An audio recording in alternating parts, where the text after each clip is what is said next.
Assalamualaikum warahmatullahi wabarakatuh.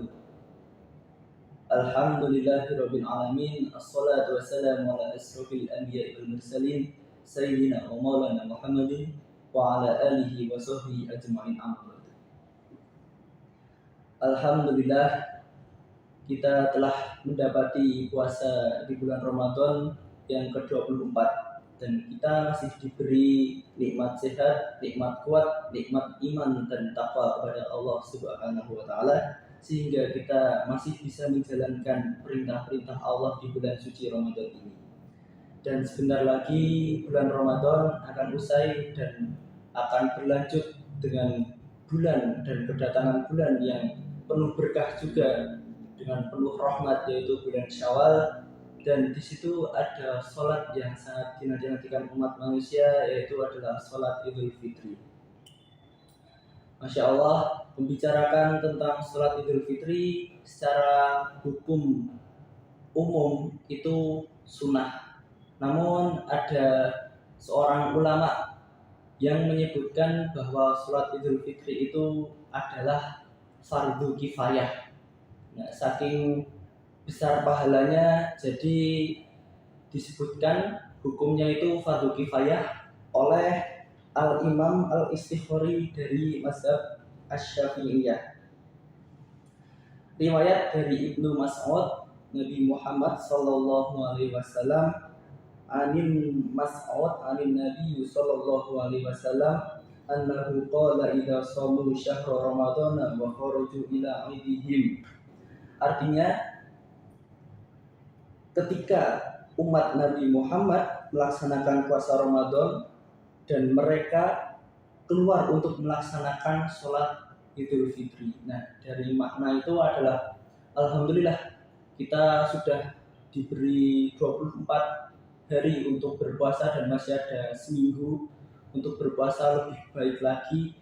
Semoga kita selalu terlimpahkan rahmat dari Allah Subhanahu wa taala dan mendapatkan berkahnya dari bulan Ramadan dan puasa Ramadan.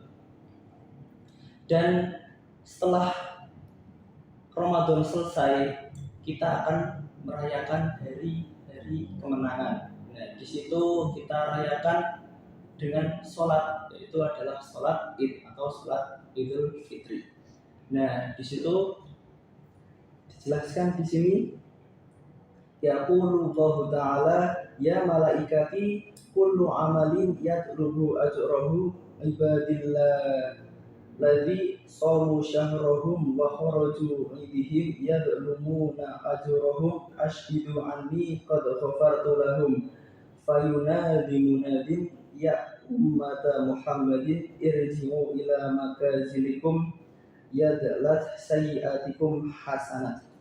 Yang artinya, maka Allah berfirman, wahai malaikatku, setiap yang bekerja akan mendapatkan upahnya, dan hamba-hambaku telah melaksanakan puasa Ramadan dan keluar rumah untuk melaksanakan sholat Idul Fitri, serta memohon upah pahala dari Allah Subhanahu wa taala, maka saksikanlah sesungguhnya aku telah memaafkan mereka. Kemudian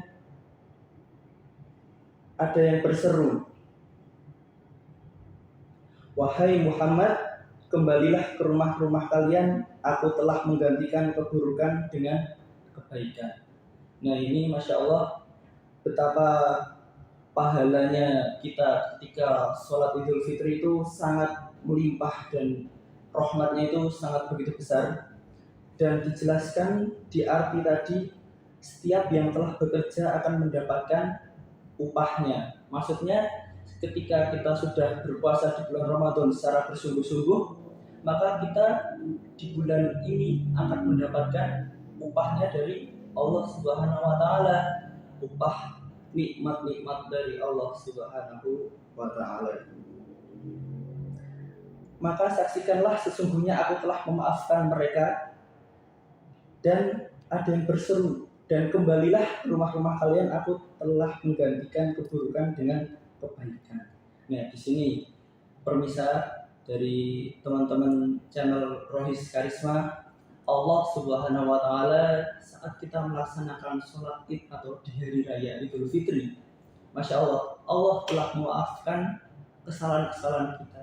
Allah telah memaafkan dari perbuatan dosa-dosa kita yang khilaf. Dan disebutkan juga bahwa Allah Subhanahu wa taala telah menggantikan keburukan dengan kebaikan-kebaikan yang tak terhingga. Maka pentingnya kita untuk berbuat baik, bukannya Allah sudah menggantikan keburukan dengan kebaikan, tapi kita malah berbuat buruk, kan sama aja ya. Jadi nggak kayak gitu juga. Jadi kita harus tetap berbuat baik selama bulan Ramadan maupun di luar bulan Ramadan. Ya fayaqulullahu ta'ala ya ibadi sukmum li afqartum li fuqumu maghfuralakum. Artinya, maka Allah Subhanahu wa taala berfirman, wahai hamba-hambaku, kalian berpuasa untukku dan berbuka untukku, maka tegakkanlah kalian dengan mendapatkan ampunanku terhadap kalian. Masya Allah, ini kita sudah berpuasa di bulan Ramadan, mungkin 30 hari full, insya Allah kita telah mendapatkan ampunan dari Allah Subhanahu wa taala. Jadi yang memiliki dosa, insya Allah kita dengan berpuasa, dengan beribadah sungguh-sungguh kepada Allah Subhanahu wa taala, kita akan mendapatkan ampunan dari Allah Subhanahu wa taala. Tapi banyak juga yang mementingkan dari sholat Idul Fitri itu lebih mementingkan menyiapkan jamuan-jamuan makanan dari untuk teman-teman atau untuk saudara-saudara, kerabat-kerabat terdekat.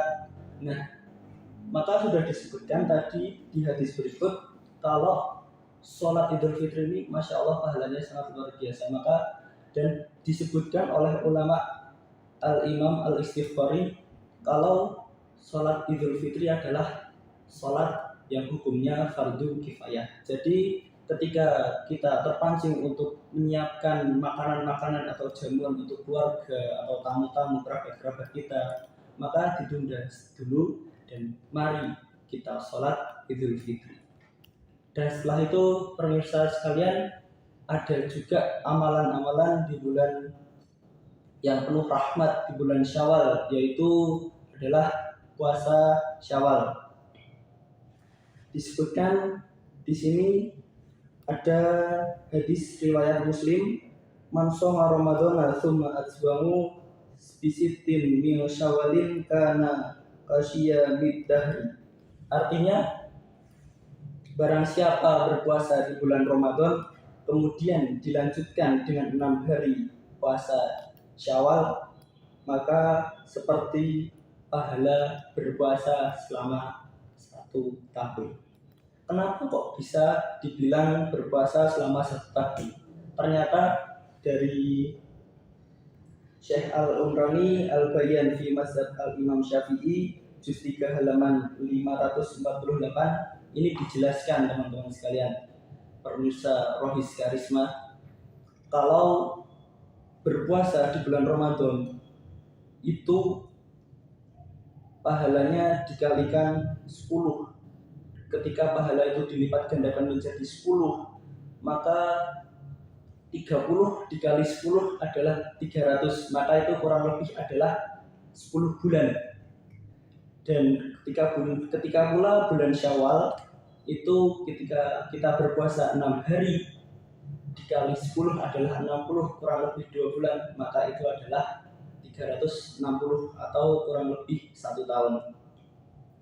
Maka pentingnya atau manfaatnya kita berpuasa Syawal adalah untuk mendapatkan atau berburu pahala selama 1 tahun. Kalau kita nggak berpuasa Syawal, kita akan merasa rugi karena kita sudah berpuasa Ramadan secara full, cuman kita nggak melaksanakan puasa Syawal, jadi nanggung teman-teman. Dan harusnya kita sekalian menanggung puasa Syawal. Nah, bagaimana kalau dengan yang putri berhalangan atau haid? Nah, jadi kalau untuk yang putri dianjurkan untuk menyaur puasanya terlebih dahulu, karena kita tidak tahu ajal kapan tiba dan kematian itu tiba, maka dianjurkan untuk menyaur utang-utang dari puasa Ramadan kita. Setelah itu baru kita berpuasa Syawal 6 hari. Dan bagaimana ketika kalau misalnya sudah kita diniatkan puasa Syawal, misalnya besok saya berpuasa Syawal, sudah saya niatkan dalam hati saya serius untuk berpuasa Syawal, tetapi besok hari siang-siang ibu saya berbicara pada saya, "Nak, ayo kita ke rumah Simbah." Dan ajakan itu saya terima, dan ketika itu langsung ke rumah Simbah. Nah, saat itu ada jamuan makanan dari Simbah untuk kita dihidangkan kepada kita ketika kita saat sedang berpuasa. Maka kita disarankan untuk memakan jamuan tersebut, karena itu lebih dari menghargai, itu termasuk menghargai dari apa yang telah disediakan oleh tuan rumah. Jadi mari kita teman-teman pemirsa Rohis Karisma dan channel-channel Rohis Karisma SMK Negeri 2 Yogyakarta, mari kita tingkatkan takwa kepada Allah Subhanahu wa Ta'ala. Tinggal 6 hari puasa Ramadan, kita maksimalkan dan kita serius untuk berpuasa. Jangan sampai kita bermaksiat di bulan Ramadan. Itu akan membawa kita sangat jauh dari Allah Subhanahu wa Ta'ala dan Rasulullah Sallallahu Alaihi Wasallam. Mari kita bulan Ramadan ini, mari kita berpuasa Syawal dan sholat Idul Fitri, karena pahalanya di situ sangat luar biasa dan di situ adalah bulan yang sangat penuh rahmat dan barokah. Demikian yang dapat saya sampaikan, kurang lebihnya mohon maaf. Wassalamualaikum warahmatullahi wabarakatuh.